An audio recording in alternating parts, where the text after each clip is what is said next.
It's another episode of the RSL Random Fan Podcast. Special episode. I'm your host, Brant Goebel, joined by Brennan and a very special Brennan. Brennan Manunja and a very special, soon-to-be world-famous owner of Crawley Town Football Club, Preston Johnson. Preston, thanks for What's up, guys? joining How us. you doing? No worries. Happy to be on. We are doing well. I am doing well. I am a huge Crawley fan. I have two teams that I follow passionately, only two, any sport, and that's Real Salt Lake and the Reds of Crawley Town. So it's been quite the experience the last few years. And Preston, how did you end up being the owner of a League Two English Football League club? Great question. It's a very unique pathway. So I'll try my best. The shortest answer is a few years ago when the NFT boom was kind of hitting and there were all of these online communities forming, but basically around nothing. It was all speculation and cartoon pictures. And my co-chairman and partner, Eben Smith, who knew me via my past days on ESPN covering sports and doing analytics and sports betting stuff with some mutual friends. And then I'd actually founded an NFT company during that boom that had some success. And he's like, "You're the perfect person to do this, but we need to actually build an NFT community or an international audience around an English football club where there's actually something for these communities to be engaged about and root for and wake up on Saturdays in America or wherever they live and like cheer on a team and move them up the ranks." And I was like, that makes a ton of sense. And so we ended up landing on Crawley Town. League Two is kind of like, the last league in the EFL that matters to some extent. And so it was kind of our more, to be completely blunt, like the cheapest entry point into EFL and the whole English football experience. And so that was kind of our strategy, was to bring an international audience to a club in a town that otherwise, loses money every season. And there's another club 5 to 10 miles down the road.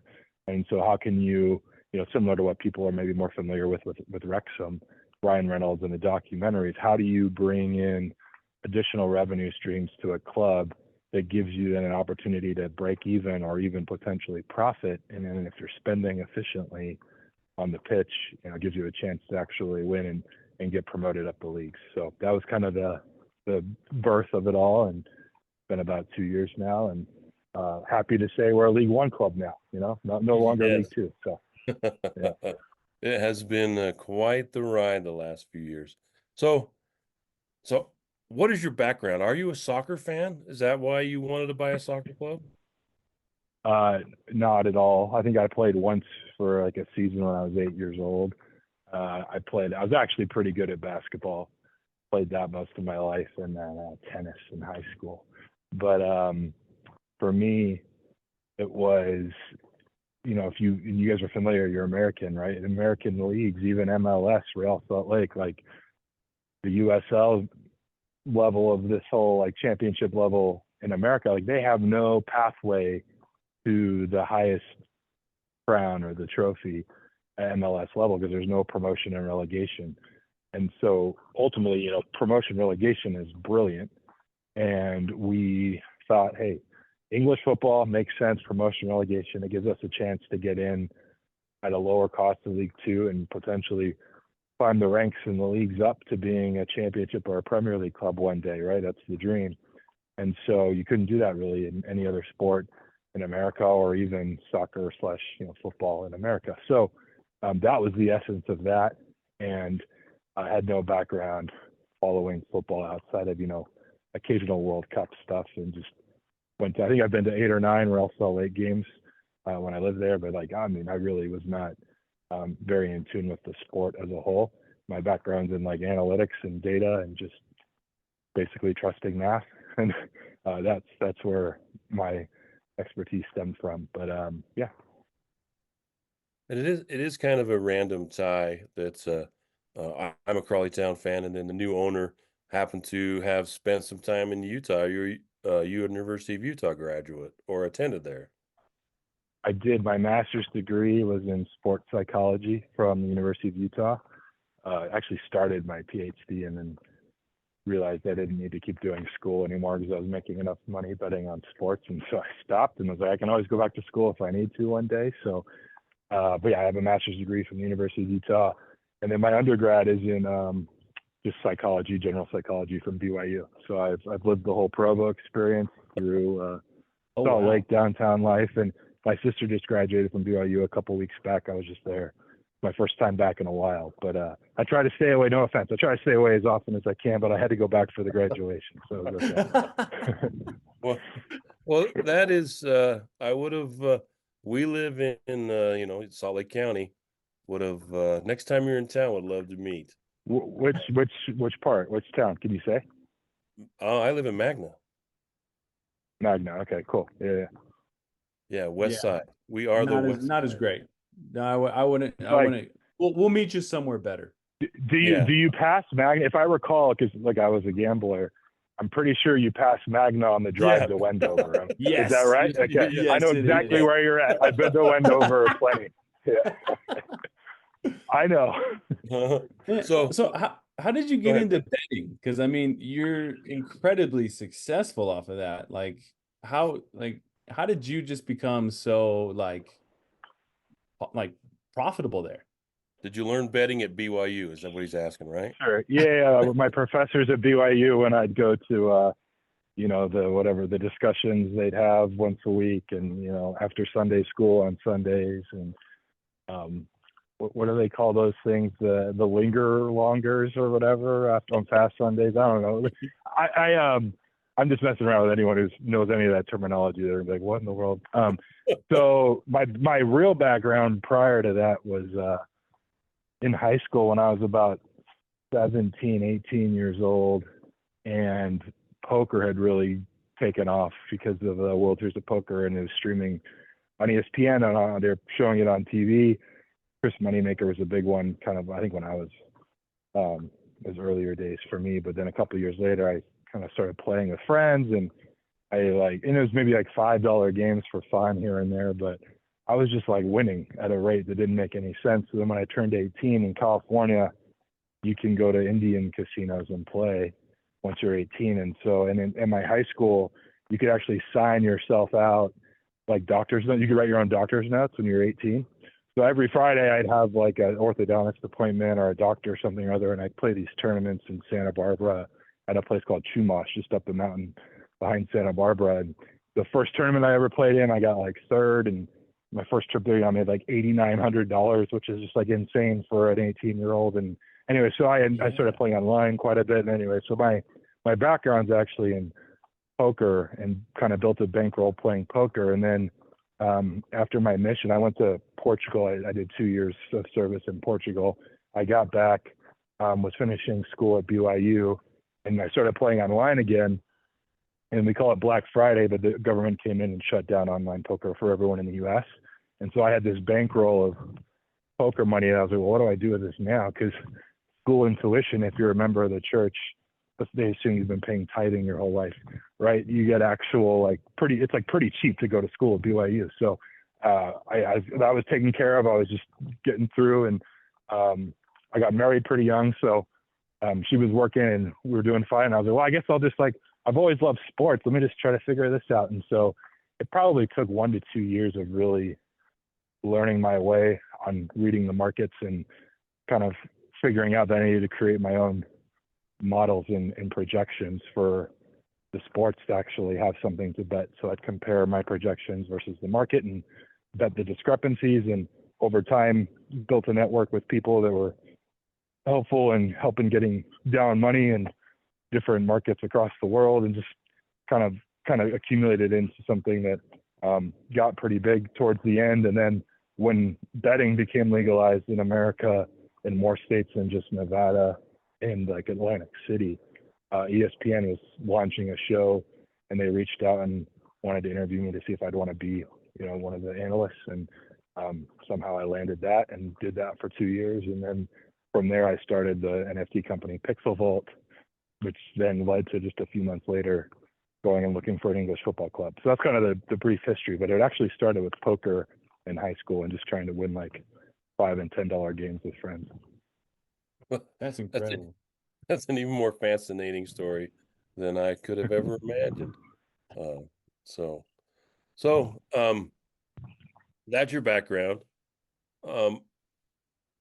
What is the difference between buying a club in League Two compared to the US? It had to have been a lot more affordable.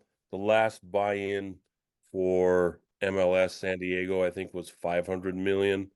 And even in the USL, I think it's 30 million to buy a club, get into a club, something like that. So did you look at all of those and compare? We didn't even look at it. It made no point. There's no promotion relegation, so there was no way to buy in for 30 million at the USL level and have a club worth $1 billion one day. So for us, it was like, what's the point? So you're right. I think 30 is about the number, at least as of recently. You know, inflation in the last year or two, maybe it's a little higher now if you were to do an expansion team in the USL, but that would be kind of the minimum. And so it is cheaper. Most League Two clubs would be a lot cheaper, but that wasn't even a consideration for us. It was the idea of promotion relegation and getting an international audience excited about rooting a club and moving up the ranks. And so that was the genesis of that idea, and didn't even look at soccer teams in America, to be honest. No, that's interesting. And for Crawley Town, what was the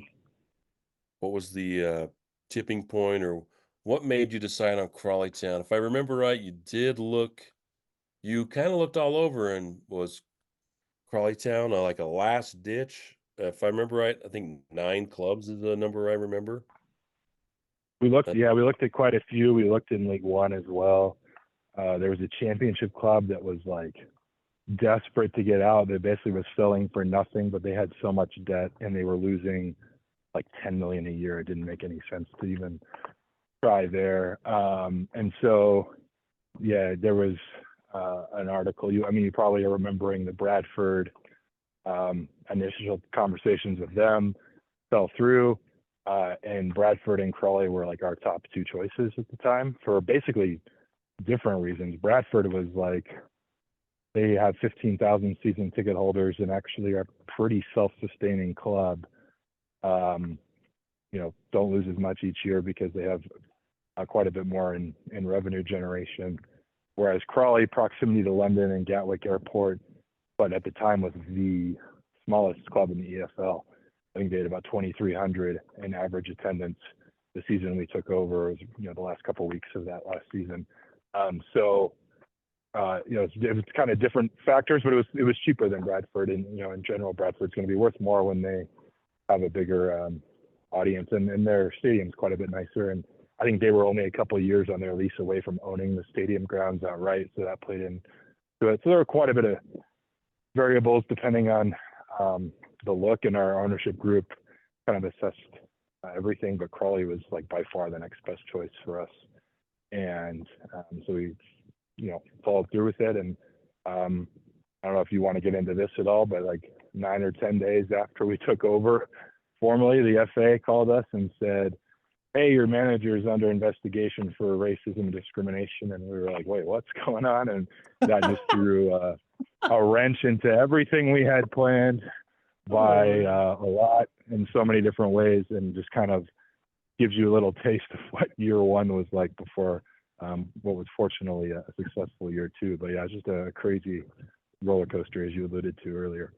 Yeah, John Yems was the coach, and Yep. I think he serving like an 18-month ban. I don't know. I think it might have gone to. I think it might be 3 years, and then he has to do 18 months of like,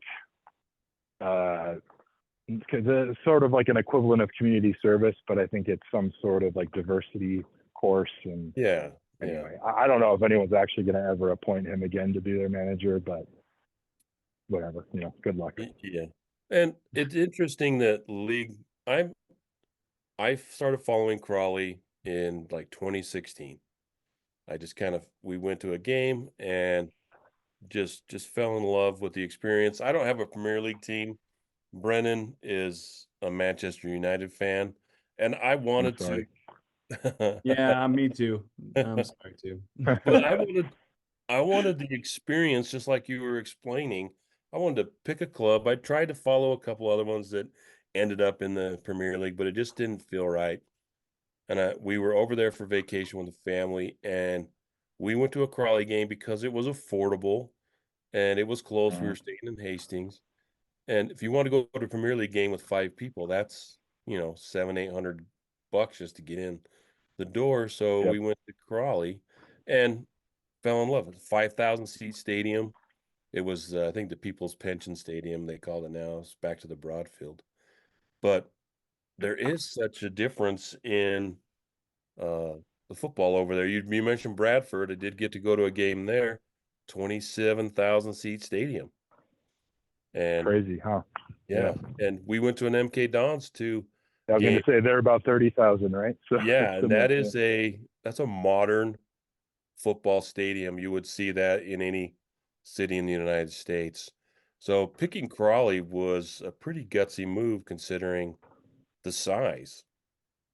Yeah, I mean, part of our entire strategy, you could argue, you don't even need the local fan base at Bradford or an MK, for example, that has a huge stadium, because part of our strategy was trying to bring in a few thousand extra fans internationally to a club in England. And so, if we had been successful, which, the short term is, look, Johnny M's, we had the racism brand right away. We decided not to do our NFT launch. Amidst that felt like the wrong thing to do. So we waited a couple months, and during those couple months, Russia invaded Ukraine, and the price of Ethereum, which is the token we would have dropped, the NFTs as the ERC20s, and people would have paid for the NFTs, and Ethereum had dropped about 70%. So, things just started going downhill from there. And then we weren't good enough on the pitch. We were battling relegation all year, and it's hard to get international fans to engage and be excited about something new when we're losing football games and the local fan is so negative and unkind, to be frank, for most of that season. And so, but that's why our focus in year two was like, we have to get stability and make sure the football side is right and that the local fan is like excited again, because that's the only way you can engage an international audience. But for us, the local stadium size being about 5,900 and one of the smallest in the EFL, and I think at the time it was literally the smallest because of the average attendance number, which has increased significantly this season. It was like over 3,500. So, it's gone up over 50%. We made the season ticket prices cheaper by over like 30% or so when we took over.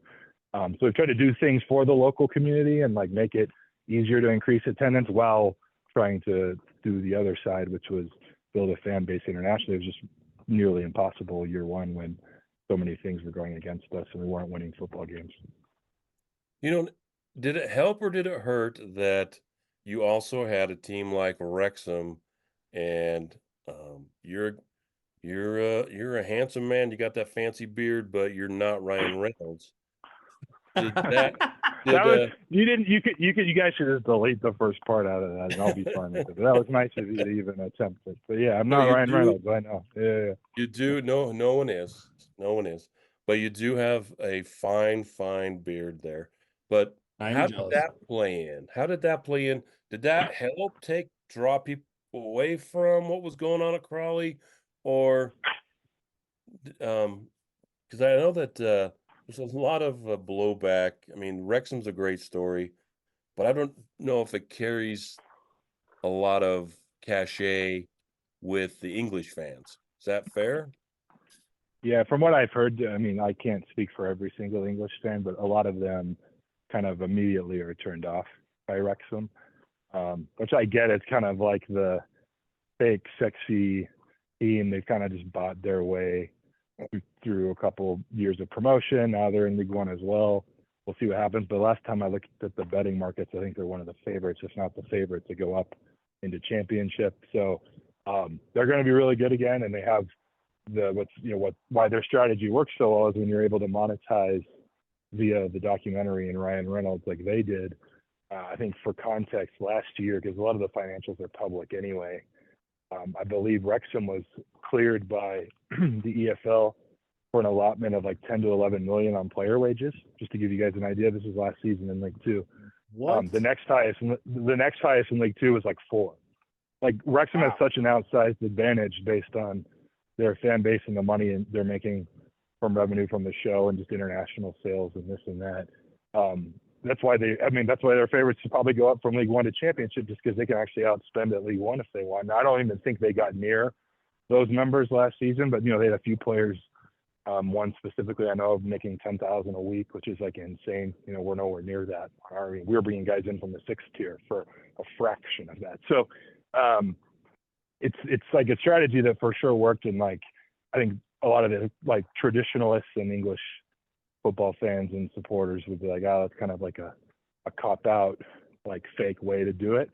But I commend them for. I mean, Ryan Reynolds is his own arbitrage in a sense, right? He buys the club. They do a docu-series around it. It brings in a bunch of money. You spend the money on players. You're going to just – money equals winning over time. And I think the first season they got to the playoff and lost. Then they ended up, getting promoted last year into League Two and then this year up to League One. So they deserve credit. I think it's great. But in general, my view is, from what I heard, is similar to yours, where most of the English crowd is kind of anti-Wrexham in general. It's kind of like rooting for the Yankees. Yeah, it's very similar. Lakers. I'm from LA. I'm a Lakers and Dodgers fan. Yeah. Similar, like, oh, they just spend all the money. They're always going to be good no matter what. Yeah, exactly. Yeah. So, here's great context. Okay. If you were just like you said, you went over there a few years ago. You were trying to pick who your English football club was. You had family that was living out there. Now you were going to make visits. You wanted to follow a team. Would you be picking Wrexham right now if you were going over there for the first time to root a club on? You feel like you like the underdog and you want to root someone up that like no one believes in. Wrexham's the opposite of that, essentially. Yep, exactly. Wrexham's the wagon. Yeah, like I was telling you before, I love to tell a story. I've told it many times on the podcast. I picked Crawley, and I said, whoever wins this game is going to be my team. They won. They beat Luton Town. And Luton Town went on to the Premier League, and I apologize to Crawley fans for doing that to them. Yep. But I absolutely love the community that Crawley Town is. It really reminds me of Real Salt Lake and the community here. Maybe not on such a large scale, but the way the club is tied to the community. And it's not the Lakers, like you said, it's not the Yankees. Real Salt Lake isn't going to buy the biggest players. They're going to do what you're doing, draft smart, buy smart, and develop. But let's talk about your experience, because you had both experiences that you could possibly have in owning a club in England. The first year was traumatic, probably, to say the least, and the second year was equally as surprising. What went right in the first year, do you think? That's a good question. What went right in the first year? I actually spoke about this a little bit in the fans forum that we did. It was February, if I recall, this season, so just a few months back. But it was something that like you couldn't say in the midst of battling relegation, because everything was just so negative and everyone hated you because you weren't winning enough football games. But the truth is, other than winning, which is like 99.9% of it, I know that, I've learned that now, but like other than that, we actually did a lot of really good things off of the pitch. A couple of them, just off the top of my head, we referenced, we lowered season ticket pricing by over 30%, because prior they had the most expensive League Two ticket. We wanted to get more fans in the stadium. We wanted to better the fan experience. We built a fan zone and invested in that. We have a relationship now with the Community Foundation, which prior, I was told when we took over, there was zero. All they did was pay the club rent to use part of the stadium to do what they do. But they do things from a college setup for education, to youth sessions, to sessions for some people with disabilities, to senior citizens. But they're doing so much good for the town itself and the community itself. It was a no-brainer to start trying to build a relationship with them and work together more and make things more cordial and in that regard. And one of my favorite things I did for multiple reasons, but for like the football side of it and the actual question you're asking is, I thought this was pretty unique, and I don't know how many clubs have owners that did this, but I set up a fan council when I first got there with like 8 or 9 fans, male, female, different ages. And the point was like, hey, we'll meet occasionally. You guys can tell me like what you're hearing, what's going on. Like, we want to make this as great of an experience for the local fan as possible.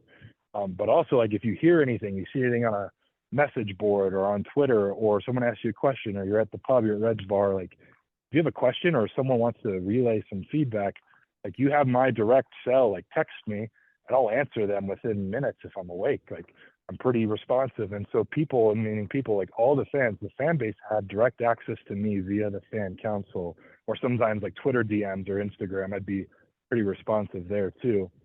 And if I had questions, I'd ask Tom Allman, the general manager, if I didn't know everything myself. But a lot of the idea is to do the fan zone, to do better with the community foundation, just to increase the fan experience, to lower the season ticket pricing. Like, that all stemmed from the fans themselves. So a lot of the off the pitch stuff that actually really has improved. And like this year we set all these attendance records, and now we're setting records on season ticket sales in our first 2 days. Like, we've done a lot of good. I mean, even throw year 2 out, but even year 1 off the pitch, other than the actual thing that matters, again, 99.9%.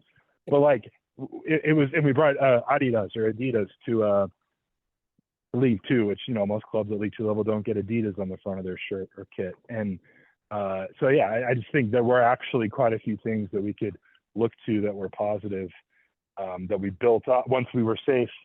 And we were like, okay, Scott Lindsay's done an incredible job keeping us safe, and now things are a little more stable. We can focus on the football and build off of the stuff off the pitch that we really actually had done an okay job improving throughout that first season, kind of in the background because no one actually cared since we were losing games. And how would you describe your approach to the season? Were you surprised at how difficult it was? Was it, was it naive, or would you say there's too much hubris to be cruel there? I don't mind being pretty honest and blunt. You're talking about the first season, I imagine. Yeah, right? Welcome So, to the League 2.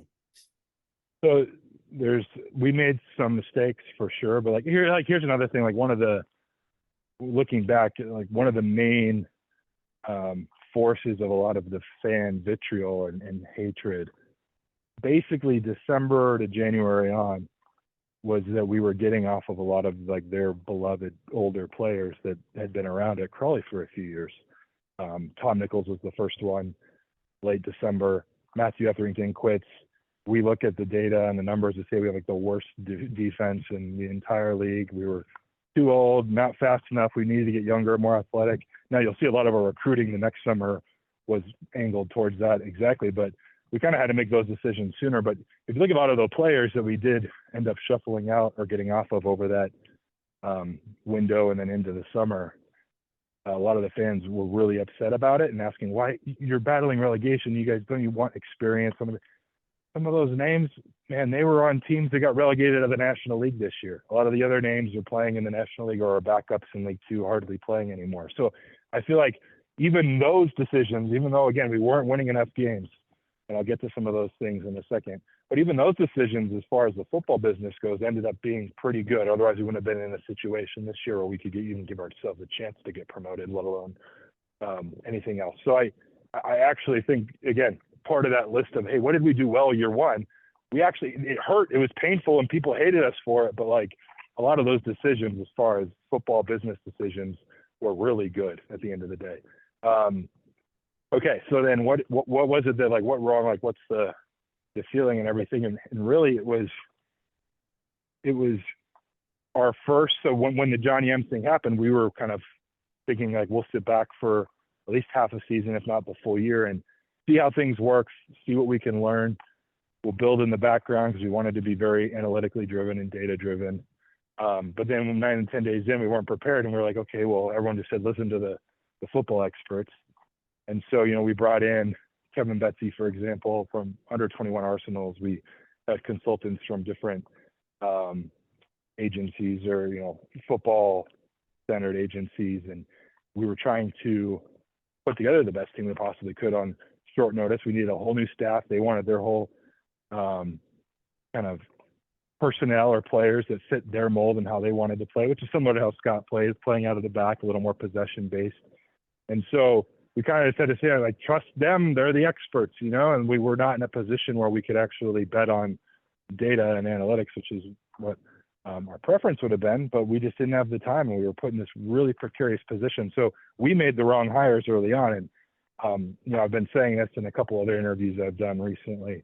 And while Kevin was wrong and he wasn't good enough, and he'd say the same thing, and his assistant, Dan Machichi, at the same time, man, like, if I'm being truthfully honest, because at the time last season, they said, don't make excuses. People will just like yell at you. Don't bring it up. It's not even worth it. Well, now at this point, I don't care. But like, the truth is, like, Johnny Ems was convicted of like 12 accounts of like racism, discrimination, the biggest scandal in the history of the EFL.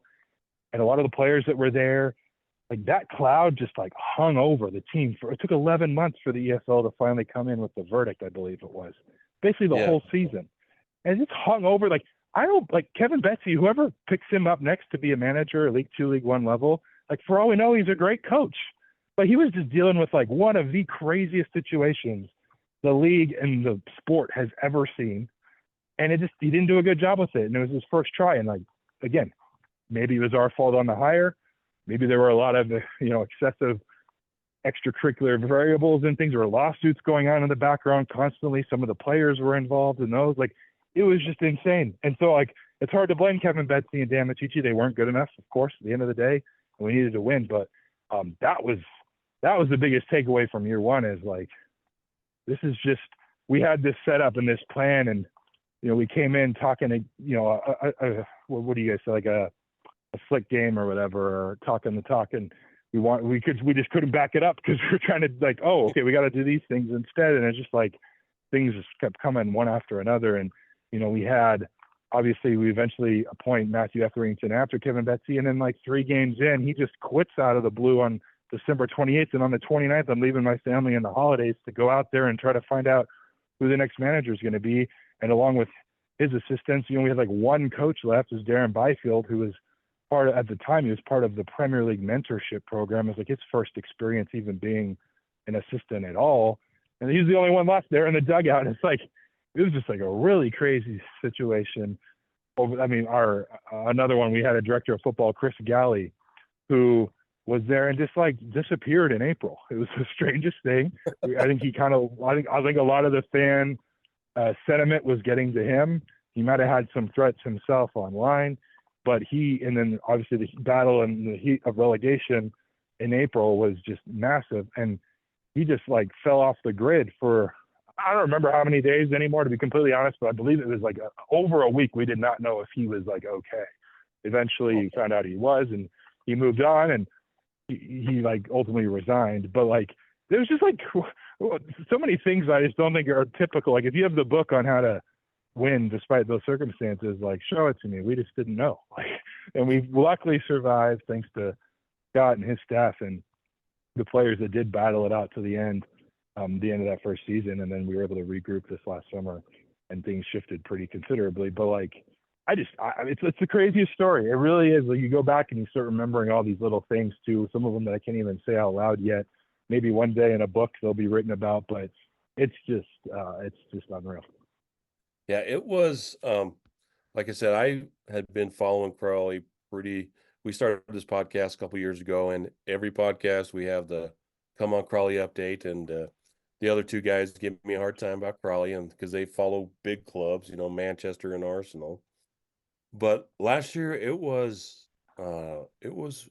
rough being a fan, not necessarily of Crawley. I mean, I wasn't not going to be a fan. But talking about promotion and relegation, everybody in the United States loves promotion and relegation because they're all Manchester United and Arsenal fans, and none of them. They're never going to actually go down. Yeah. Yeah. So to have that experience of what it's like to watch your club struggle was so painful as a fan. I think Brendan can attest to. I think they enjoyed giving me a very hard time as watching Crawley fight relegation. But how did you end up getting Scott Lindsay? And So January, it was a couple weeks after Matthew Etherington had just quit on the team, and I was already out there. I just started interviewing people with a few others that were helping us in the process. And Scott was he was great for a few reasons right off. One, I liked his story and his background. His wife had recently passed away from cancer. He has 3 daughters. He wanted to be closer to them. It kind of made sense. I'm a softie anyway. But he had been doing a really good job at Swindon, and they play a similar brand of football that isn't just kind of League 2, League 1, lump it long, hope for the best. And so we had kind of started building a squad with Kevin Betsy centered around that, kind of beginning with Dion Conroy as that center back on the back line that can technically, he's really good with his feet, can make passes. He's phenomenal. So that was kind of the essence of Scott matches up with our current brand, which, by the way, I think at one point we were playing like our 7th, 8th, and 9th center backs that season because the top 6 were all injured. There was like an incredible amount of injuries this year. Our new medical team and sports physios and sports science team were way, way, way better. So that was also another reason why we were improved. Because I think when Scott took over, I'm kind of jumping around, but you'll get the picture. He's told this story when he took over in January. He said it took 28 days before every player showed up on time. Like, this is like a professional football club. That's just insane. It's like, What? So that was like the previous culture. He's been quoted saying that. He wouldn't mind me sharing, but it took 28 days for every player to show up to training on time. That's what we were dealing with. Wow. And so for him to turn that and salvage the season, keep us up, we really believed like, okay, we got a real shot to do something a little more special than what people expect, because this summer we have actual stability, and the culture shift that was so necessary was there. And the reason that I kind of went on that tangent is because when we were hiring a new manager, we understood the importance of a culture change. It wasn't just who can we bring in that like can come in and be cool with the players and like try to get the most of this and save us from relegation. It was like we needed to demand accountability again, responsibility, and create an atmosphere that was both fun, of course, and centered around winning. And it began with Scott creating that sense of accountability and organization and preparedness, and just that was massive. And so he was the one that made the most sense for us at the time. We worked out a deal and brought him in, and I think one of his guys and one of the better midfielders in League 2 the couple of years prior to that was Ben Gladwin, and he came in, and against Gillingham, I think like his either his first or second game with us, he like hurt his knee and hardly played the rest of that season, and hardly has played this season. And so like there was just so many injuries we were dealing with at the same time. But again, Hartlepool game away, we got that one and stayed up and made this entire thing quite the story. Yeah, I'll never forget that goal.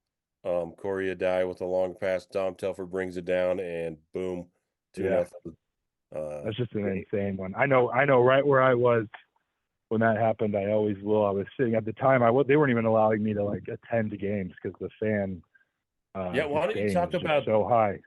Yeah, why don't you talk about that? What it's like to be an unpopular owner, unlike you are now. You're probably very popular now.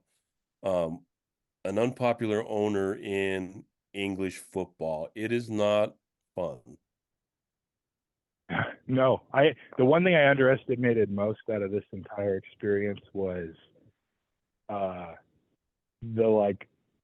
like the emotional stakes of playing with people's livelihoods. Like I'd have, I just want to give people context. This is, I guess, maybe I shouldn't say this. Anyway, I'd have like a lot of money in play on like a college American football Saturday for sports betting, right? And I'd be pretty emotionless about it. I just got used to it. It's just the way it is. It's just like a job. Put the money in play. You expect your ROI is going to be like whatever, 3%. And you just like, there you go, next day. Like the stakes of like a club where so many of these local fans and supporters work so that they can eat, sleep, and support Crawley Town Football Club. Like, it was it was affecting me at a level that most people I don't think quite grasp. And so to like give you a couple ideas, I was out there trying to solve who's going to be the next manager. And at the time I was staying in Crawley, and a group of fans found out where I was staying, and there were like two that were in this thread. Apparently were a group. I just want to say apparently because, again, there were two specific fans separately under the guise of they're in this group that's coming after me, thought it had gone too far and alerted me like, hey, they're coming to your hotel. You're here, right? They're going to be waiting for you outside right in the morning. Like, I would just go to London and I just get out of Crawley. It's not worth the risk. So like, I was like, okay, I can't even stay here anymore. I had plans to like bring my family out at some point to experience it all. And I couldn't even bring them to the town and feel like safe about it. It's just, they couldn't attend a game that first season. So it is pretty crazy. And so then to this Hartlepool game. So those next few months, I had a friend from high school that was going to London Film School, which is just there. He was, I think it's actually the actual location. Sorry, he's in Covent Garden, but his flat was in Hampstead Heath, like North London, kind of out of the way. It was perfect for me because I could stay there. Felt like okay. I also had like someone I could talk to and trust and like vent with while things were so crazy those last few months of that first season. But for the Hartlepool game, I just went to his flat with his girlfriend and we watched the game on iFollow. And I just like the moment that happened and Dom scored, I looked up at him like I almost didn't believe it was real. I was like waiting for an offside flag, like anything. And like I had to let it sink in for 30 seconds. But at that point, I was like, okay, we might actually be okay. But prior to that, I had like my first panic attack of my life, getting off the tube, getting to his flat to watch the game. I was so nervous. I don't think I've ever been that nervous. I was blacking out. Someone had to go get me water and like I had to sit down in the shade for 15 minutes. It was crazy. So that gives you like some little bits and pieces throughout, but it was, I was never actually scared for my life because I'll just say in person, everyone in Crawley's actually been really genuine and kind, and no one's actually like taking swings at me or anything. It's mostly, I think, just online and like, keyboard warrior stuff.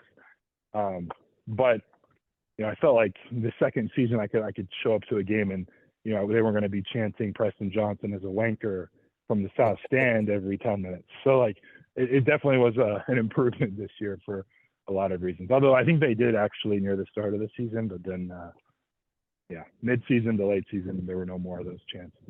Yeah. Let's talk about that. It was a treacherous beginning. That Hartlepool game was, I think, the sealed the staying up, or you staying up, Crawley staying up, It because was about 99% at that point. Yeah. It wasn't quite right, but it was pretty much, yeah. Yeah, because Hartlepool was right there with us, and the winner of that game probably was staying up, and it was away to Hartlepool, so it was an amazing victory. So I can see why the fans weren't totally sold, because in the off season you continue to offload, fan favorites, Ashley Madison and other ones, and then you were started bringing in people no one had heard of, Clyde Lolos, Jay Williams, who else? All these Liam Kelly, who had been relegated with the club, Adam Campbell. Great signings, though. Holy cow, great signings. Yeah. Lawrence McGuire's another one. He was a backup for Chesterfield, hardly played. Will Wright is a backup for Gillingham that hardly played. Obviously, you have Danilo, who started playing more frequently. Orsi, who was a backup at Grimsby Town, that only hardly played much for them. Harry Forster was National League. Joy, who had to start for Dion when Dion was injured down the stretch, he started 5 games straight, was very good defensively. He's a 6-tier player as well. So yeah, all those guys just deserve a ton of credit. I think a lot of them ultimately, to your point, this summer, the hate continued, and so many people. I mean, we were favorites in the markets, in the betting markets, to be relegated. We were picked to go 24th out of 24 teams, and all these players, all they saw was their own fans talking about online how bad they were at football and how much of a joke the club was. And so a lot of them had chips on their shoulder and things to prove. And then combined with Scott and his staff, developing them and integrating them into the players that we had kept around from the year prior was pretty cool to see. And they just deserve a ton of credit for, just believing in themselves, and Scott and the staff for believing in them. And at the end of the day, that whole recruitment process was basically like, all right, if the model, like I think we signed 17 players and 16 of them outside of Adi, who was 7th tier, who we didn't have play-by-play data for from 7th tier. The other 16, the data said, okay, they're probably worthwhile to bring in, and they're probably good enough at League 2 level. No one else believes it, but the math says so, and we're just going to trust that. And it's like Evan and I, we came into this, we haven't mentioned this yet. We said if we're not promoted in 2 years, the fans can vote us out and bring in other chairmen. So we kind of just like, let's do it our way. If we're going to do this at all, we didn't hire a director of football, we didn't hire a CEO. We wanted to basically limit expenses there and put everything we could into the club and the football on the pitch, and kind of just do it as a team with Scott and his staff. So Yeah. you're pretty much just Brad Pitt and the Oakland A's. Is that what you're saying? Like you're just straight analytics, ROI up the wazoo. Like that's pretty ballsy. It's pretty much like, why are these players undervalued? Like you mentioned Liam Kelly a second ago. Here's we can kind of give him as an example and go into some context. Liam would admit he's not the tallest player in the world, right? He also was on a side that just got relegated in Rochdale down to the National League. Most people out there don't want a player of his height that was just on a side that got relegated because they think, that doesn't equal winning. The data said he was pretty damn good, like creates good impact and creates a lot of XG for his teammates and creates XG opportunities. So if the data says that, even despite being on a side that was pretty bad and went down, there's actually an even better chance he's good if we can surround him with even better pieces than Rochdale had. And so we bet on Liam Kelly. Danilo Orsi's another one, back up at Grimsby Town. Hadn't played that many games. I think he scored 2 goals, if I recall. And they might have both been out of league. They might have been like ESL trophy type games. But I remember, I think it was Evan was talking to one of their directors, and we were working out bringing Danilo Orsi into Crawley. And the guy said, whenever he's on the pitch, we seem to do well and score goals, but, he's not for the manager. So, we'll get him over to you guys. So it's one of those, like, that's the type of guy we want, the one where the eyes tell you, Orsi's not the biggest, he's not the fastest, he doesn't have, like, good dribble carry ability like Lolos would have, for example. He's not going to be able to hold up like a big target man. But the data said he creates a lot of XG, and when he shoots, he has one of the highest XG per shots in all of League 2, and he's just always in the right spot at the right time. And if the data says that, we're just going to trust it, and we're going to go with it. And then he scored, 25 goals for us this last year. So it's like finding those, and then Lolos, 6th-tier guy that's been overlooked, Jay Williams had been overlooked, like just trying to find gems, the guys that, kind of can translate at a League 2 level. And now we kind of have to do the same thing now going into League 1, is finding guys that are being undervalued, but can play at League 1 level to try to give us the best chance of competing. And one of the players that had a remarkable turnaround was Corey Adai. I'm still waiting for my jersey. He's why we got. If there was one player I would say is the reason we got promoted this year, it's him. Yeah, I'll tell you why. Go ahead, finish your thought, and then I'll give you a little bit of an example. Oh, he's just trying to get free merch from you, Preston. No. You didn't get your Wembley Adai shirt. He did it. Well, I ordered some Wembley. Okay, well, there's 2 things now. I ordered some Wembley stuff on the first day, and then after it was all said and done, I ordered a shirt for me and my 2 sons. I ordered 4 shirts, a sweatshirt, and a flag and a scarf, at least that. And I got an order that all of that was refunded except for the scarf and the flag. The other stuff had been. So you didn't get any shirts at all? No, I didn't get any shirts. I didn't get the sweatshirt I ordered, but they said they were gonna maybe get some more stock. But I think they're gonna try because they sold out. Yeah, that's too bad. I'm sorry. They probably were like, let's just cut the American out. I'm sure it was a madhouse. I'm sure it was a madhouse, and I ordered it the first day, so I try not to be too pissy about it. But but I did sponsor Corey Adai this year for the home shirt, They have that Oh, promotion, nice. Okay. 150 Yeah, pounds, yeah. whatever it is. And they actually, we showed up on that game with Swindon Town, and there's my name on the board, home shirt for That's Corey and I. cool. So I'm waiting for that kit. Hopefully it's a Wembley one. That would But be amazing. I mean, if I can try to, are you actually waiting for a kit? I can try to swing that. Although I think all the players might be keeping their Wembley ones, but yeah. I might as well ask. Like, it doesn't hurt. But no, No, I don't. I'll tell you. I'll just give you some context from as far as the data and like, where we were at as far as our XG differential this season. We were about a league average team as far as our XG created versus our XG allowed. We were actually slightly below average. But the best goalkeeper in League Two this season at goals saved above average, which is like the main stat to kind of measure your opponent's XG, but then the amount of goals you actually give up, was Corey Adai. He was the reason we were like the 12th or 13th best team in the league to competing for a playoff spot because he made that much of a difference. Actually, the biggest mistake we made this season is he didn't start 7 of our matches. That was actually something that probably cost us conservatively like 2 to 3 points on the table. So Corey deserves a bunch of love, a huge shout out. Someone that didn't have experience when he started getting thrown into it. That was another thing. First, we had Ellery Balcombe from Brentford in as our keeper last year. First season, first game against Carlisle, first half, he like breaks a rib. He has some injury. He's out for months. And so Corey Adai, who had never played EFL level football before, gets thrown into it. And we obviously weren't good enough anyways. And Kevin Betsy and those guys were trying their best. But like we were playing with Corey Adai and keep in net. And like a lot of the fans were like, oh, this keeper isn't good enough, which at the time he wasn't. And then Ellery came back. He was so good, he got recalled in January after a month because he was so good in net, and he went to a League One club. So then Corey had to get thrown right back out there again. But all of that experience in that first season and the off season and the goalkeeper coach working with him this season, I mean, he's gotten to a level now, which was pretty incredible, and he'd be one of my MVPs of the squad this season, no doubt.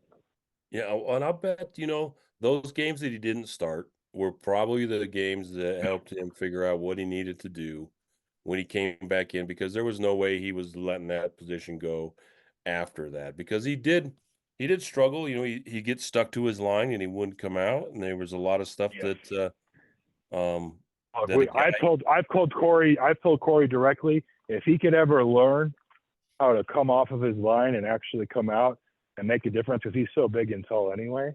He's so good when he's in the net. Like his shot stopping ability is insane. He's pretty good technically with the ball in the back, the way Scott likes to play, but he can actually boot it long too. And like if he could just come off his line and learn kind of, I need to come up here in this scenario or this situation, he'd be incredible. He's a championship level goalkeeper. Like he's really close. It's like, anyway, you get the picture. You already know it yourself, but like we've been thrilled with him and his improvement. But he's that part of the game away, I think, from being a real asset at a higher level. And bringing up the keeper, do you regret not keeping Glenn Morris? Well, I mean, a lot of reasons. No, because Ellery's better than Glenn Morris, and he literally got hurt the first half against Carlisle to open the season, and then Corey, who had never played before, was thrown in. So, like, if we had known Ellery was going to be injured, of course we would have kept Glenn, because we would have trusted Glenn more than rookie Corey, who hadn't played much and had no experience at that level. But in the weirdest way, we stayed up, and Corey got all of that experience in all those games. Again, I'm telling you, the math says he was our most valuable player this year. Probably not even that close. And we're not promoted this season without Corey Adai in net. So some of that things, the Lord works in mysterious ways. I believe people in Utah might use that phrase. I mean, that's just how it broke out for him this season. And I'm really happy for him. Excellent. So why don't we talk about how it turned around this season? You started off with some victories. You started off incredibly hot, surprisingly hot. And then we kind of settled into the middle of the pack. And then after, what was the turnaround that kind of saw us fight our way up the table and end up in the playoff spots the last month or two of the season, pretty much? Yeah, I think Scott and his staff have like their system and they don't want to deviate from it. They've talked about even in press and post game stuff before, like plan B is do plan A better. Like they really want to stick to it. But there were a few things over the course of the season that we would say, hey, look, this is what the data says. Like worth taking a look at, or like, why don't we try this? Let's try to be a little more open-minded. And he was able to kind of get there. And maybe it took some time. Like here's one example, early season, Will Wright's long throw actually has value when they're in like the final 1/3 or so of the pitch. Will Wright, who plays right back for us, he'd come up his long throw. You'd maybe get like 2% of a goal every time he'd throw it into the box. And we were like, well, why doesn't he take them on the left side? It's only 2%, but that adds up over time when you guys are just taking a bunch of long throws throughout a course of a game or multiple games. And he's like, well, we're not really set up to get back defensively. He plays right back, and he was very keen on keeping possession. But eventually he realized, and saw the value, and Will Wright was taking long throws from both sides. And then Will Wright was also he's one of our best taking dead balls, free kicks, corners, everything. So that's like a piece. It's like, okay, he kind of molded that in. There was a point in the second half of the season we started, you can even look, and there would be a particular game, I'll save you the time and the trouble, Walsall, I think it was in February. He started actually using 5 substitutions. I think he started trusting some of our depth. We had brought in Jeremy Kelly. We had gotten a little more fit and healthy. And, guys like Addy and Harry Forster and Jack Rolls were starting to get more opportunities. And so having the depth and the fresh legs and utilizing all 5 substitutions is another thing Scott did that started kind of propelling this run down the stretch, while other teams, especially teams like Barrow and Crew, who were pretty depleted and were just like trying to get by game after game. They play a very aggressive physical style of football, and we're kind of the opposite. And so I think that gave us a chance. And then the real one at the end of the day was Claudio Lolos. His whole life he's been a center forward and a striker, but Scott's system kind of is set up in a way where there's 2 10s, and then Orsi had been the lone striker up front. And he made a change at one point when Liam Kelly had an injury. It might have been early March, late February, early March, where he realized we might need to make an actual adjustment here, have Lolos playing as a striker with Orsi, having him playing further up the pitch, because Lolos he's not a midfielder. He's a guy that can go get you goals, and he does things with the ball no one else on our team can do. And so, yeah, sometimes he'll turn it over, but he's going to take risk. And in order to score goals, you need to take risk. Jack Rose is another one who takes a lot of risk. He'll turn it over and do something where everyone's like, what in the world? Like, how stupid was that? But they also take, risk and find ways to score or create opportunities for others to score. And so as soon as we move Lolos up to playing a striker role with Orsi up top and playing 2 strikers up top, I think it did 2 things. One, Lolos is actually good. He scored 8 goals in those 12 matches and 2 assists. So basically we were scoring almost every 90 minutes with Lolos in some form or fashion when he was a striker. Also, teams had been watching film for 2/3 of the season, even more, and we only had 1 striker every game. And then all of a sudden now we're playing with, Lolos further up top, and Orsi can play off of him, and other things were happening. And even without Liam Kelly for a stretch, we were still better, and we were creating more XG and scoring more and started winning games. Just because I think teams and opponents weren't ready for it, and they had to kind of learn how to defend differently than what they had been seeing most of the season. So I think those were some of the turning points throughout the season, which again, they all kind of equate to Scott and his staff being open-minded to the data, making some adjustments, not changing the whole system, or tactically we still wanted to play out of the back and focus on possession, but there were just small improvements that over time gave us the best chance, and then the guys just started believing. And I think there was a little stretch right before those final 2 games, maybe a 3 or 4 game stretch, we didn't get any wins. Because I think we were the favorites to actually make the playoff for a good few weeks, then drifted back to maybe it being like a coin flip, and then maybe we were underdogs. Anyway, so it kind of was up and down for the last 6 matches or so, but those last 2 were what we needed to make it and then give ourselves a chance in the playoff. Yeah, my other son, Sam, and his wife, they went on their honeymoon, and they went to a Crawley game, and it happened to be the game. I can't remember. It was one of the last few games where they gave up. They lost 3-1 or something. Colchester. Yeah, that one. They gave up Yep. the worst It goals was I've 2 seen. Yep. And When we then were up in that game to start too. yeah, and just it was horrible. And then he went to an Arsenal game and they lost too. So we won't send Sam back We'll just anytime blame soon. him. Yeah, that sounds good. But how did you find Jeremy Kelly?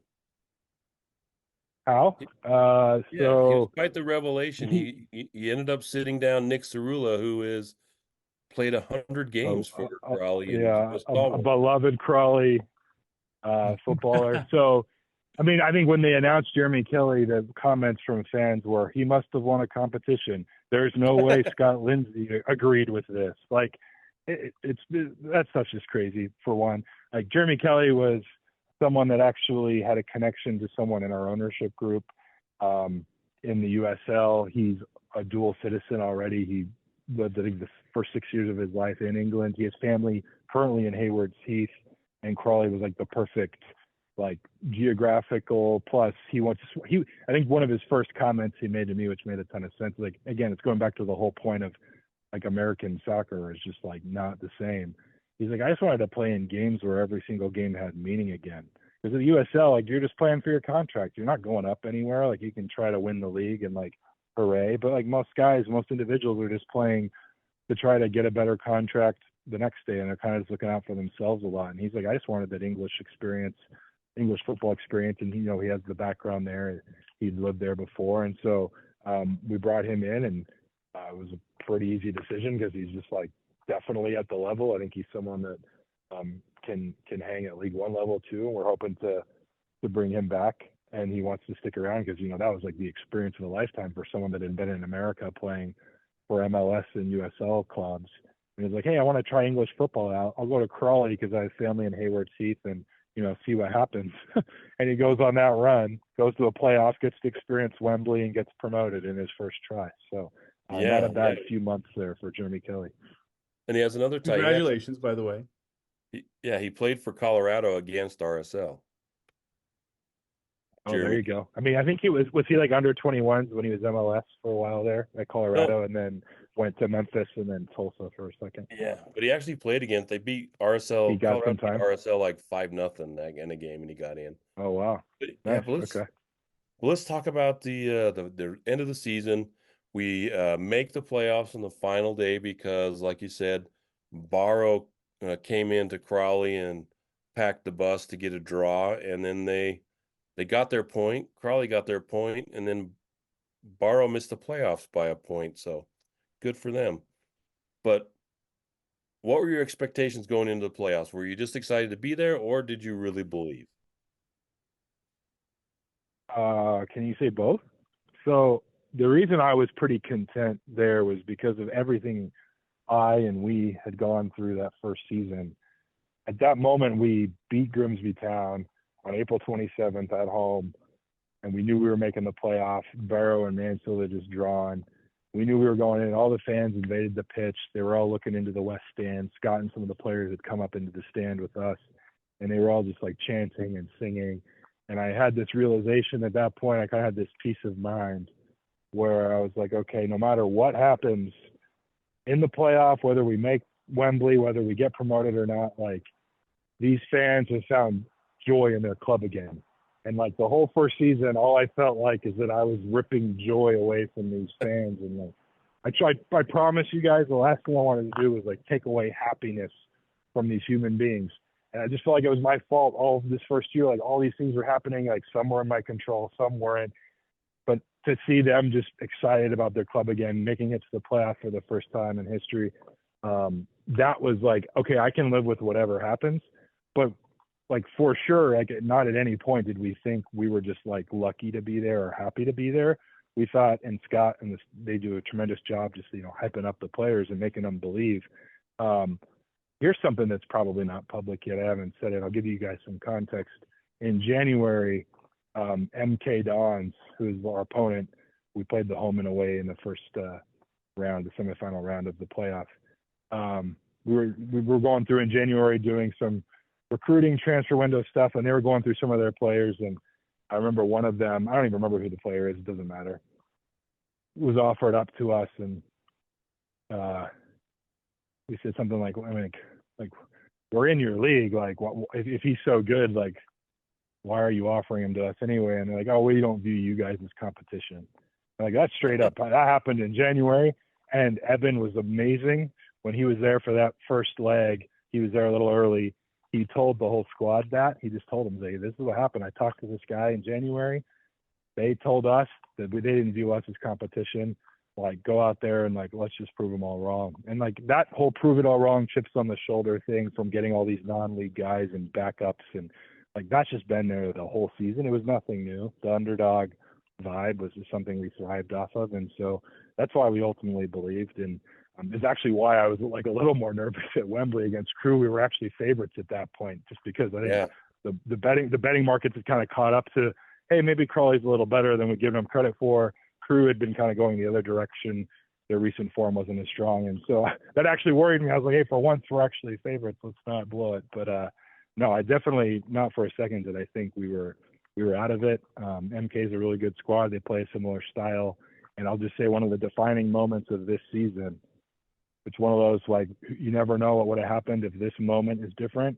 I think Dion, bless his soul, he misplays a bounce on a long ball. It bounces over his head. And MK, in, like, I don't know, a couple minutes into that first leg, has an open 1v0 on Corey. And Corey dives out. MK sidesteps him. It may have been Dean. I don't recall for sure. It was Dean. And Will Wright comes sliding in from nowhere right on the line. And the ball goes in, and then we score a couple minutes later. We're up 1-0 instead of going down 1-0. And I think, obviously, we end up setting the record for aggregate score in an EFL semifinal playoff, 8-1.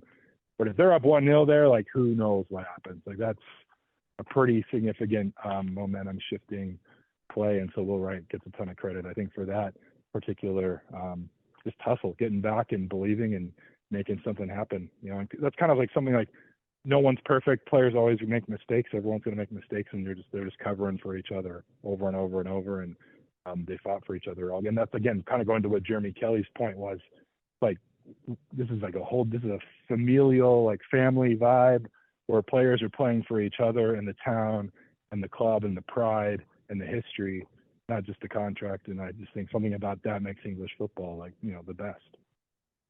Yeah, and I think it was the biggest win in all of EFL playoffs. Yeah, I think historically 8-1 is the biggest aggregate score that's ever Yeah, 'cause happened. you smoked them 3-0 at home, and I think that I agree 100%. I think that if that goes in, then it's a little different game, because then you think, oh, hey, we were just happy to be here, because that was the tone. I follow a lot of Crawley fans on Twitter and stuff, and Yeah. I was really amazed at them. I don't care what happens if we make it to Wembley. I am just so happy we made it to the playoffs. It's been amazing turnaround. So I think you're absolutely right. And then, you go to MK and you just obliterate them 5-1, which was even better. It was hilarious. That's another one. 2 minutes in, Jay Williams steps in and somehow makes that steal, dispossesses MK in the back, and then scores. It's kind of a moment where a couple of those have gone against him throughout the season, and Jay's, like, incredible. It's everything he does defensively as a, holding six, kind of can play center back too if he needs to and drop back. But for him to make that play, and all of a sudden we're up 4-0 aggregate, and I think at that point everyone just believed, like, this is going to happen. And then it was like one of the, that was one of the funnest games I've been to. I was able to attend the second leg, so that was incredible. That's awesome. And then Max Dean made a fool of himself. That was nice. Yeah, that was an unfortunate. I don't know how they missed that, actually. Oh, yeah. That was one of those that it didn't end up mattering, but to not get carded for that was pretty interesting. Well, if it was in the final, he'd have been out for the VAR. So what is it like for an English club to have its first experience at Wembley? How was that experience? Talk about giving joy to a fan base. You are the first owner to take Crawley to Wembley. I'm a betting man. If you had told me that we were going to sell over 12,000 tickets to the Wembley game in the first 5 hours they went on sale, I would have thought you were like completely out of your mind. Like that was amazing. That actually touched me a little bit. I was like, there's this many people that actually care about the club. I think maybe it's because I know like there were 4 games down the stretch that had kind of sold out or got to, I think there were the highest attendance in the history of Crawley were 4 of those final games of the season at home. And they had attendance in the like 4,900 to 5,000 plus range. But to see 17,000 at the end of it there at Wembley, I talked to a lot of fans and friends there in Crawley that are like, oh yeah, so-and-so wants to go. They're not like a real fan, but it's Wembley, so they're going to go now. I was like, I don't care. Yeah, bring them all.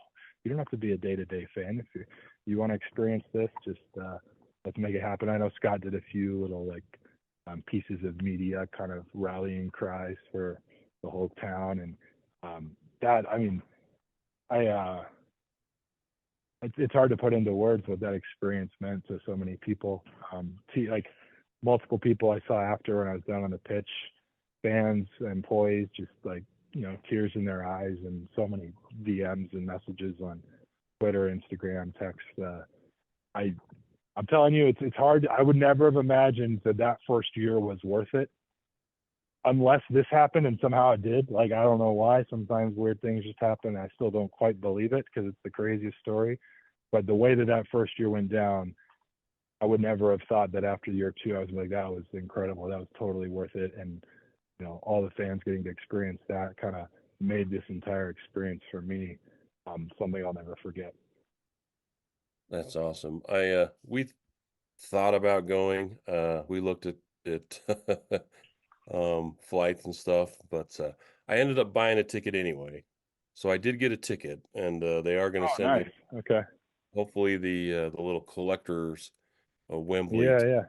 And I gave it away to one of the Liam Kelly. No, yeah, Liam Green, a Liam guy I Green. follow. Oh, okay. Yeah, I know Liam. Oh, I gave the ticket to him. He had a friend that wanted to go. Yeah, So I think he's hopefully banned from Broadfield right now, but not Wembley. So lucky for him, he was able to go to that one. Well, I don't know if it was him, but I gave him a ticket. So No, I hope that's I fine didn't with cause me. any problem. He tries his best. He's a young kid. I've taken him out to dinner and met with him a few times. But he was another one that DM'd me after, just thanking me and ownership for an incredible season and sorry for doubting you. And there was a lot of those, which is fine. We don't need to like mic drop anything, but the whole point at the end of this is to try to, again, just bring joy to the fans and their club and like have fun again. And we were able to do that, and somehow at the same time get promoted into League One, which was what our goal was to begin with in 2 years. So everyone's happy. So, I mean, it's probably bigger than the Super Bowl, wouldn't you say, for a club like Crawley to get to Wembley? The Super Bowl, man, that's like a whole other podcast. I don't know. The Super Bowl is pretty overblown, but I get why it's like such a moneymaker. Everyone watches it, and everyone, I don't know. I actually don't quite get the like hysteria around it, but I also was in England when this last one played, and I was up at 3 a.m. watching it. So whatever. Like, I'm a degenerate at heart, so I probably had some bets I was watching play out. I also was very intrigued by the whole Travis Kelce Taylor Swift thing because I'm a massive music fan and Swiftie. So I was like, every time they'd go to Taylor, I was just like online, like reading all the tweets and Instagram posts about Taylor Swift. Anyway, so that was actually another reason why I was watching it at 4 a.m. But yeah, no, I think for Crawley, I would say the comp is that it was their Super Bowl. I don't know if it was bigger or whatever, but it's like the American comparison where that's the game that, actually, so here's an example. I spoke with some of the CTSA members early on when we first took over, and one of them, his name's Matt Cowdery, who has a son actually who plays college soccer in America for a university. But he, remember him, and he reminded me of this after the fact, but we were talking about, hey, we really want to get promoted in 2 years. That's our goal. And I remember him saying, there's a lot of Crawley fans that would prefer just getting a chance to play at Wembley than promotion. I was like, really? Like, that's interesting. You wouldn't want to just be automatically promoted up. It's like that experience at Wembley means so much to so many because they had never gotten it before. And so, who knows if they get another chance, or at least it could be a long time. So that was like kind of I didn't recall that in real time. And when he reminded me, I was like, oh man, okay, that's true. Because I did recollect that he had said that. And I think I like put it in the back of my mind, like, he doesn't really mean it. But then sure enough, like that's kind of what the sentiment was like. And win or lose, people just wanted to be able to say they've been to Wembley. Yeah, it was amazing. Brendan came over, my fellow podcaster here, and I cooked him some breakfast, and we had some French toast, and watched Crawley pretty much dominate Crew Alexandra. That's good. It's a 5 a.m. start over here, or for you, it's 6 a.m. maybe. Yeah. Yeah, it Yeah, was 6. But the French toast Not was bad. good. Yeah, French toast was great. That's good. That's all that matters. That's all that matters. Yeah. So No, it was a fantastic game, and I feel bad for Crew Alexandria, because I mean it honestly didn't feel like they could come up with anything that could really make us uncomfortable. I mean, there was a Outside of our unfortunate- two mistakes. Yeah. Yeah, I was gonna say thankfully VAR helped us out with that one for Campbell, but yeah, I mean it was just such a good overall game for Crawley at the end there. that the goal by Danilo Orsi with the outside of his right foot was Oh, that was delicious. amazing. So from where I was sitting, which I'll brag a little bit. I don't know if you knew, I got to sit in the Royal Box at Wembley to watch my. Oh, we Oh, saw it. you We saw serious? it on the game. Yeah. So so that was amazing, but from there I wasn't actually sure if he used his left foot or right foot in real time.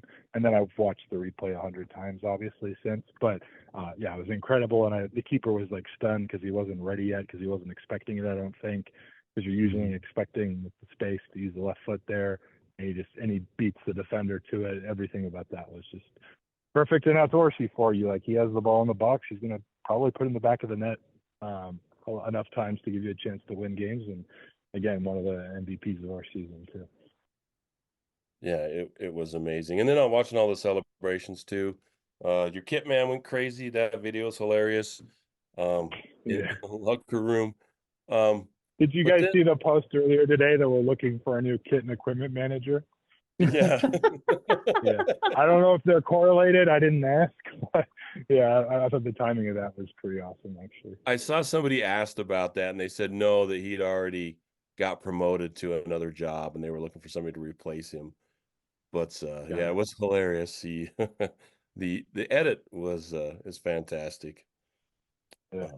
On him celebrating in the locker room there. So incredible season, incredible job, Preston. I'm sure you're relieved, and I was a little surprised this week. I saw that you are stepping down as co-chair. What's up with that?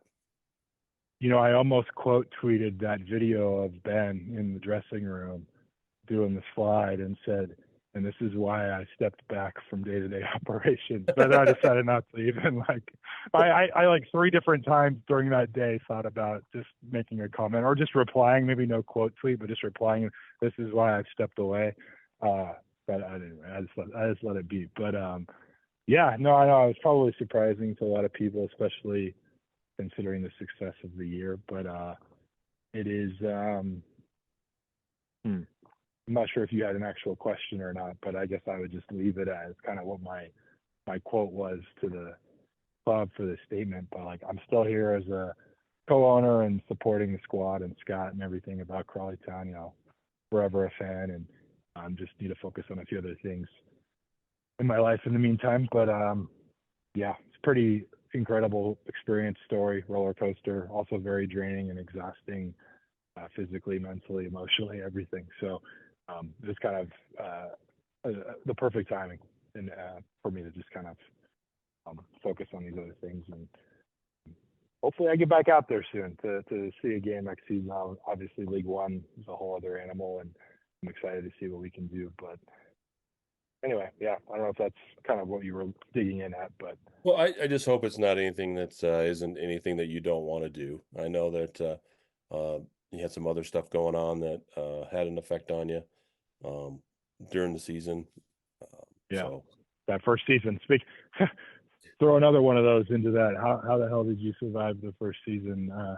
Yeah, I don't know. That for people I was diagnosed with melanoma the first couple months of the season when we were like doing the racism scandal thing with John Yen, trying to figure out how to win football games and people quitting on it. It was just, that was also thrown into the mix. So it was a pretty stressful time, but no, I'm doing okay. I'm in an okay spot. And yeah, it's all good. I appreciate you guys and, you know, being considerate and courteous to that. I would just say, the part about is something I want to do or not. That's a good question. I think some days, and especially those first few after the announcement went out, I was like pretty sad actually.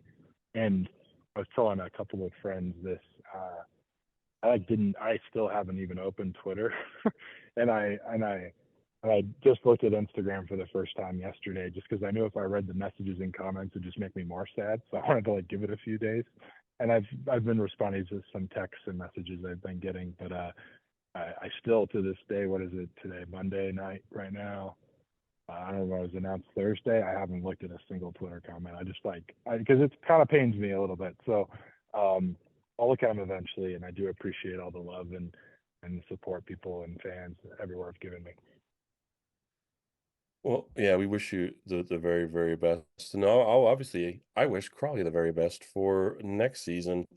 Are they planning on making some big spending moves to counter the Wrexhams of the world, or are you just going to continue on playing the beautiful football that you play and finding the best deals possible?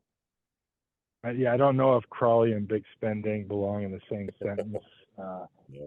unless like, you know, the NFT market was still booming and we hadn't been so bad in the first season. Maybe there's a world where there was a more sustainable model of revenue there. But no, we got to just do what we did this last offseason when people were anticipating us to be one of the worst teams in the league. I think we're the favorites to go down now in League One, no surprise. But we got to find value in areas that other clubs aren't looking, and then hope that they're League One level. Or, you know, it's one of those things as like an owner, the success is, oh, let's get to the playoff or get promoted. But like realistically, you know, I think most fans, if we were able to kind of be like mid-table to like 18th, not really fighting relegation our first season in League One, like I think most fans would take that, and it would be at least another step in the right direction, and you build on that, and it, you know, it takes a couple of seasons to get to the point where maybe you're like, okay, we can go for it this year because of X, Y, and Z. But we'll see what happens. Yeah, absolutely. That's what I would hope. I think the way that Scott Lindsay coaches, the way the team plays, the style they play, I think will keep them very competitive. And especially if you pick up some more quality players, Diamonds in the rough. diamonds Let me in the ask rough. you guys. You each have to answer me one question, since I just answered questions for like an hour. Okay. Who's the one player you'd be most distraught over if they were no longer with the team this next season? Oh, that is a good question. Probably Corey Adai. That's at the top of my head. Corey Adai. There was three that it would probably be Corey Adai, Danilo Orsi, Kalidi Lolos. If you're looking at the What about Brennan? What about Brennan? Those three I think you would keep, so I don't really lose sleep over those. I do think that you might find Liam Kelly being an option to get rid of, and I think overall he creates too much through the middle, and I think he's going to be slept on, even in this league. I still think he has a lot to prove. Yeah, he played back prior to Rochdale. He played at Championship some and League One some, so it's not like he doesn't have the experience at a higher level. Everyone just looks at his size and height and think, oh, no chance. But like football-wise, his technical ability is through the roof. So yeah, he's someone that I wouldn't be too concerned about hanging at League One level. And you know, Jay Williams is another one. I could go on and on. Jeremy Kelly too. I would love to see Jeremy Kelly back. All right. But So we'll make sure we keep the whole team and yeah, go from there. It's tough, but I would, yeah. I've enjoyed the whole season this year. It's been fun. Same. Well, we want to wish you the very best, Preston. It's been We can't thank you for being so generous with your time. I enjoy talking Crawley and getting a hard time from the other guys. So, but thank you very much, and hopefully we can keep in touch. No worries. You guys take it easy. Thanks, Thank Preston. you.